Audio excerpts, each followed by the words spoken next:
www.youtube.com/TAPKAC, or another way to remember it would be the artist presently known as Chris. Chris is Hungry, a show involving cooking and other things. Episode 16, first segment of 2. Spaghetti and sauce.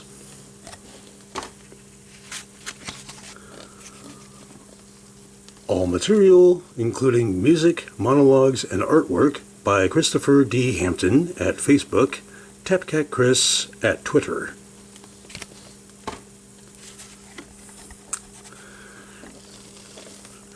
Reelin with Asia and BJ t-shirt and Boots to Reboots t-shirt used by permission of Asia and BJ and StitchedTogetherPictures. Check them out.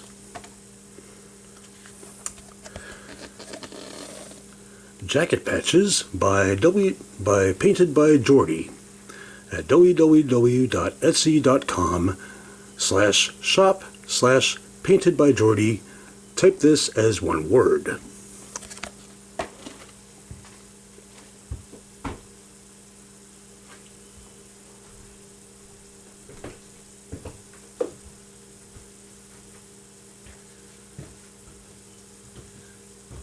Before we get to any cooking, how about we have some music?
Hi, I'm Chris, and you know something?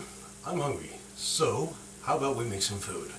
Today I'm going to make something just very easy and something simple, not weird, not whatever you want to call it, like, oh my god, why would you eat that? Yeah, it's just going to be spaghetti and sauce.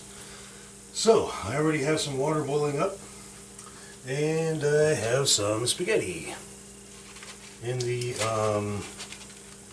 I have it in the half size because I usually like to break my noodles, just take the regular size and break them in thirds or possibly halves, but I've recently heard that it's either bad luck or it's a bad omen, and breaking your long spaghetti might it'll cause all the crops to dry up, and and the seas, and the oceans to dry up, and all the fish will die, and you'll be struck down with leprosy and get some kind of weird brain disease that turns you into a zombie, and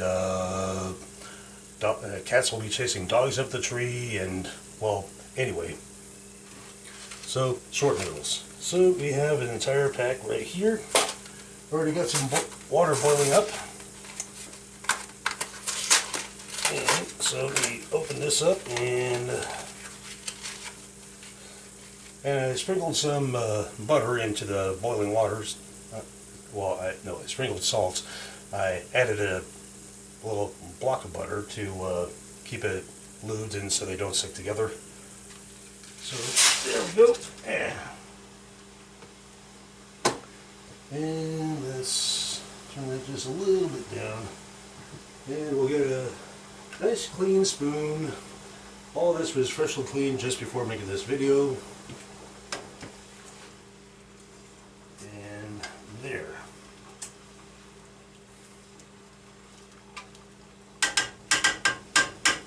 And we're going to turn that a little bit down to like, we're going to turn that down to medium, and stick that right back in here for the moment. And now, as far as our sauce is concerned,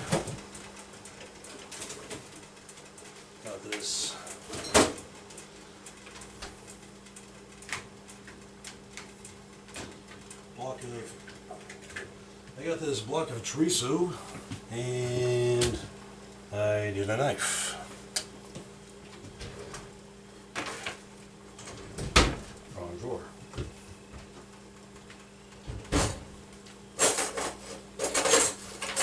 This'll do. And let's give this a rinse. Get some of the dust off. So we're going to take this here block of chorizo sausage and open it. And we're going to put it in this pot right here. And I'll just put this right over here for the moment. And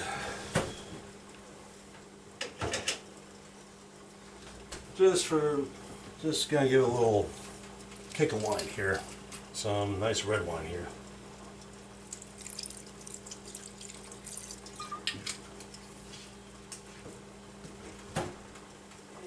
Okay. And with that spoon,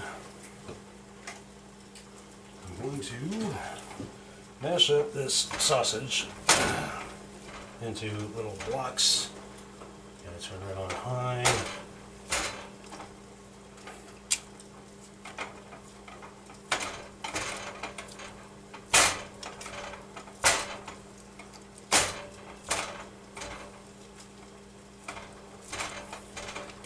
And mash a bit more.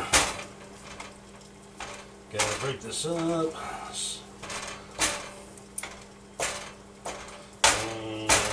Here we go. Okay. Well, there's for starters. And I'm just going to put it in this cup right here. Okay, so, while this is getting ready to go, how about I tell you a nice little story? A roadie tale.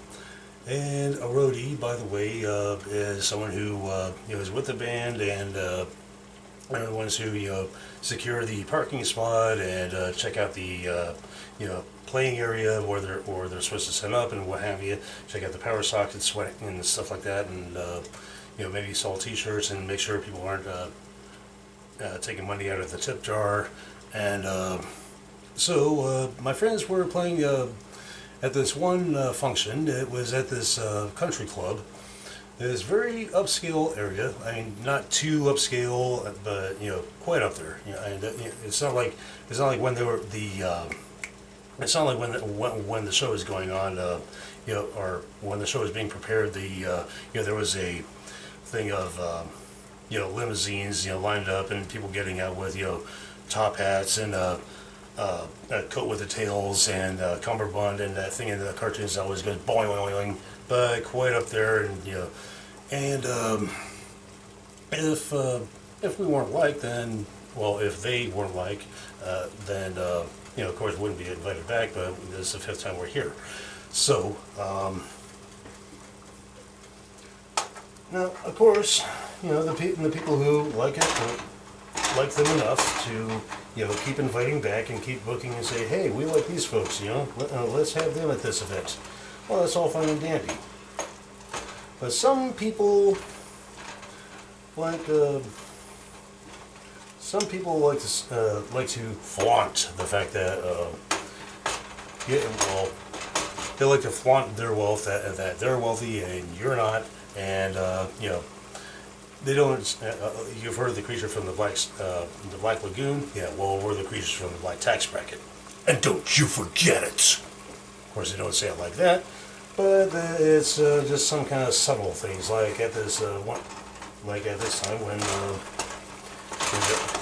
the guy had said, the guy in charge of the function had said, well, we don't normally let the bands, partake in our little feast here or, function, but in your case, we're making a special exception, and, we got a table set for you over there, and yada, yada, yada, yada, yada, yada. And let me turn this down, and so I just see what's going on.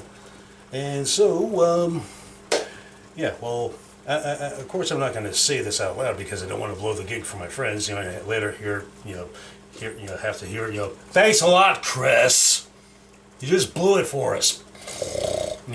So, so of course I kept this to myself, but I'm thinking on the inside, excuse me, Mr. Penis Wrinkle, was it? Oh, Mr. Penis Pimple, yes. Yeah, this is the 5th time we're here, and none of the previous 4 times was it a special exception. No, the guy wanted something more to the nature. It's like the guy wanted something more to the nature of, oh, thy lordship, thou art far too kind. Our cups runneth over with an overwhelming amount of gratitude for this hitherto unseen charity thou hath bestowed upon such paltry and humble peasants as what thou saith before thee. We are besotted with grief, sorrow, and misery and despair over the fact that we have nothing to offer thee in return but our undying loyalty, sir.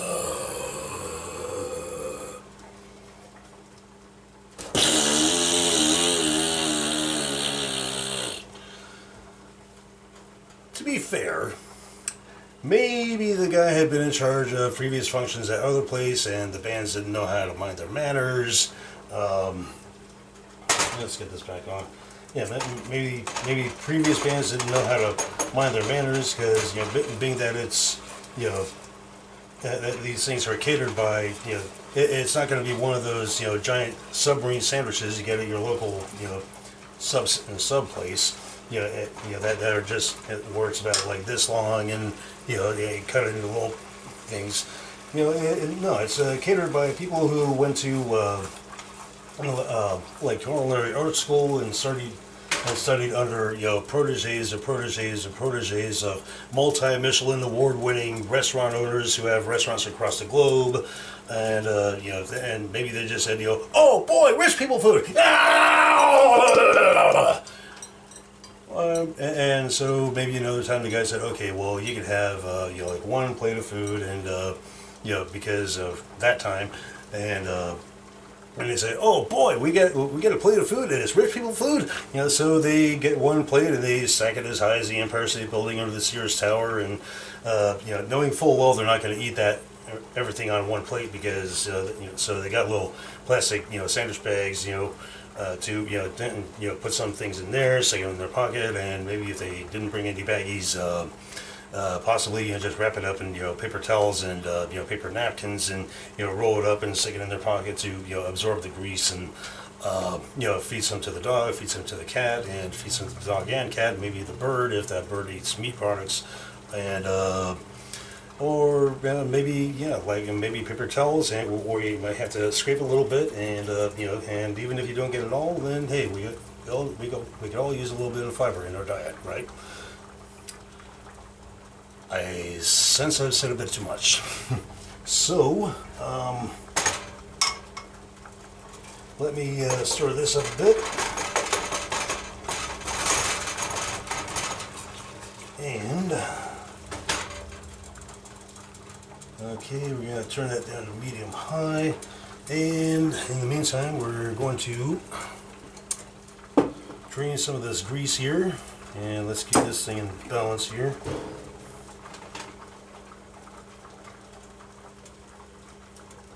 Let's see if we can do this without spilling everything everywhere.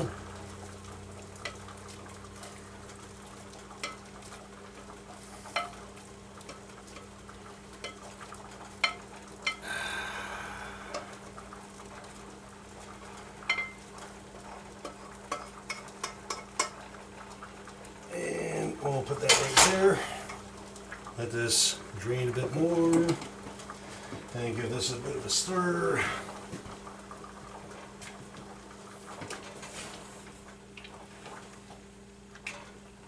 And oh dear, it's, despite the butter, it's sticking together anyway.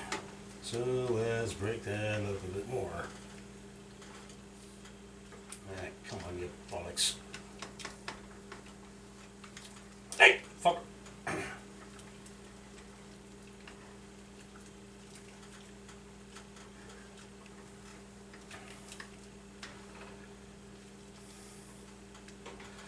Okay, so, yeah, let's turn that down a bit. Just let it simmer for a while. And we'll put that right there. And lean it against Mr. Microwave here. And in mention of, well, before I get to in mention of, let me put this, well, let's get some sauce on this.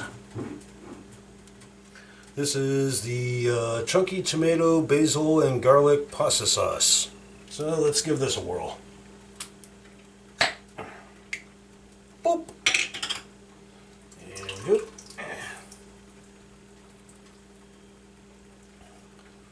Okay. And we're going to throw this back in there.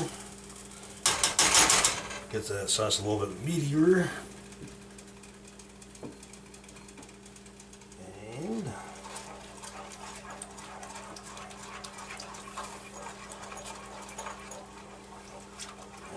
Okay, that's better.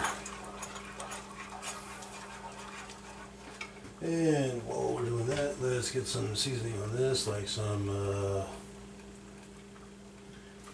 I think it's got some basil, it's got parsley flakes, it's got oregano, it's got all, and thyme, and, screw it.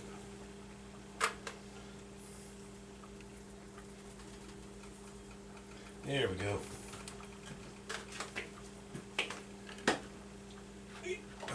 There we go. So, let's get that going.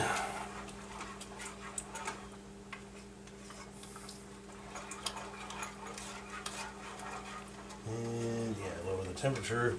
So, oh dear.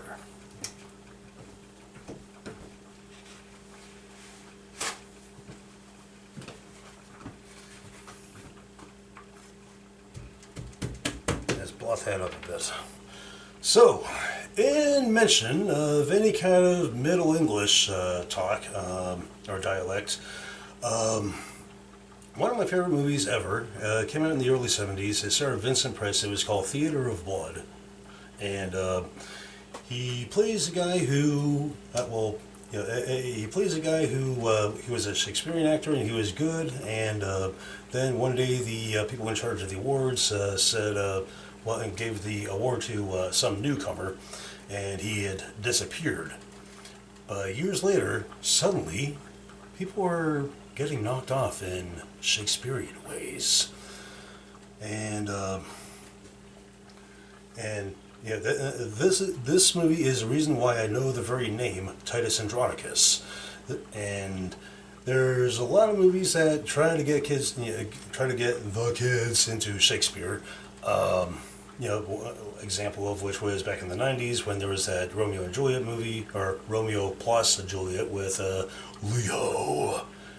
Not a bad actor, but and even though he's all grown up now, still we'll still know him as Leo. And Claire Danes from that TV show My So-Called Life. And so it's supposed to be modern day, but they're still speaking in the mid-English speak, and you try to take it as, shall we say, like street slang or something like that, and just like the Clockwork Orange dialect, me Gulliver, and I tall chalked him in the Gulliver with me Rooker, whatever that's. Of course, we all know what that means. So try to take it like that, but to me it just doesn't fit, and to many people who apparently watched it during, were made to watch it during school, no, it didn't appeal to them. So, and of course, usually you think another time you think Shakespeare, and you think people in tights speaking in that dialect. But this movie, Theater of Blood, Vincent Price, the master. I never knew that Shakespeare wrote such demented things, but my. And in my last video, I mentioned I was wearing the Stitched Together Pictures shirt, Boots to Reboots, where he looks at the original versions and the new versions and decides whether he gets the boot or not. Is this good? Is this bad? Is it fair? What have you? Check them out. Stitched Together Pictures, Boots to Reboots, and other things on that channel.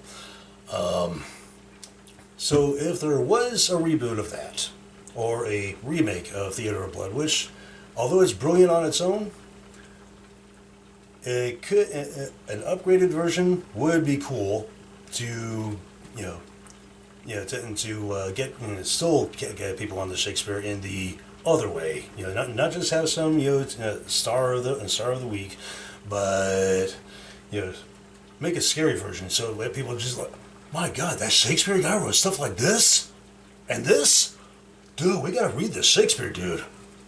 Wow. So if that's a remake I would be very, very interested in seeing, along with the classic original version. And this show right here, well, this teacher right here is by Asia and BJ. They have that show called Reelin with BJ, Asia and BJ. And, well, as I mentioned before, I love watching movies, and even more, I love watching audiences watch movies. Like, I saw Passion of the Christ on the first day it came out, and then a few days later I went to go see it again. I'm watching the audience kind of like, kind of look down, kind of look down, kind of look down, and some people getting out of their seats because, they have to either be sick or have to, slow their heartbeat down because they got more than what they were expecting. And of course, after the show was over, both times I saw it, people just got out of their seats and just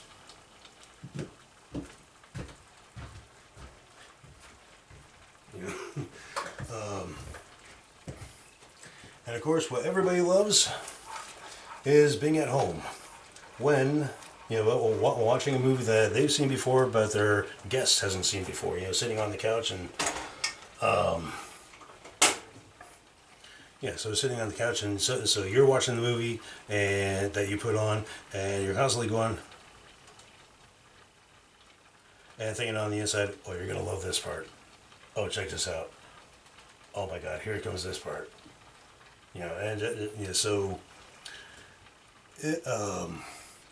So watching Reelin with Asia and BJ is kind of like having your friends over, only they're there by hologram. Kind of like the Jedi Council, where in the Star Wars prequels, where there and sometimes everybody on the council is there, and sometimes a few people are there, and some are there sitting. Their hologram is sitting on the chair, their chair, and sitting on their chair. Sitting on their chair, and via hologram, so it's kind of like an intergalactic Skype meeting, or Zoom meeting or Skype chat or FaceTime, whatever you want to call it. So yes, if you want have some virtual friends over without them actually so check out Reelin with Asia and BJ. And while I'm giving any shout outs to anybody, hey, you know who needs jacket and patches on their jacket of their favorite bands and singers? You do. So how about you go to Etsy.com and check out my friends, the patches that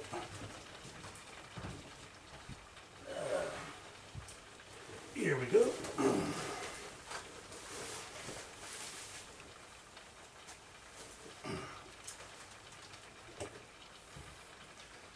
Yeah, so there's, let's see, we got Bowie, we got the Ramones, we have the Runaways, Rammstein, and Pink Floyd, and we have Susie and the Banshees, and Alice Cooper, and Girl School, and Joy Division, and Black Sabbath, and I ran out of room, and that's why, at the moment, I still have to find a spot to put in Judas Priest, and Bikini Kill. So, want patches? Go to my friend's place and look for paintedbyjordy.com. Look for etsy.com/shop/paintedbyjordy. All one word. And with that, I'll see you in the next segment.